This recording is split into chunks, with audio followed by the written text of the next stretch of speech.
I just have to vent. I've been at orchestra rehearsal, and the overuse of Colle is very irritating. Yes, we want a loose fingers and loose, flexible wrist, but use it judiciously. If you've got a passage that's going digga digga digga digga digga digga digga digga, 1 yen, 2 yen, 3 yen, 4 yen, 1 yen with accents, I don't want to see anyone's Colle happening.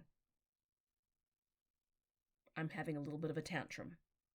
And while I'm at it, if you're a second violin and you have whole notes and everyone else around you is doing crazy stuff that's energetic, energize your whole notes.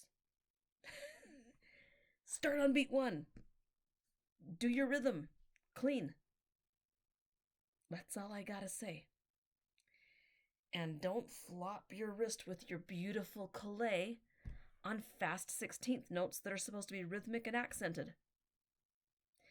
Okay, thanks for tolerating me. This is one of the privileges of having this channel is I get to vent my pet peeves. Thanks everyone. See you tomorrow.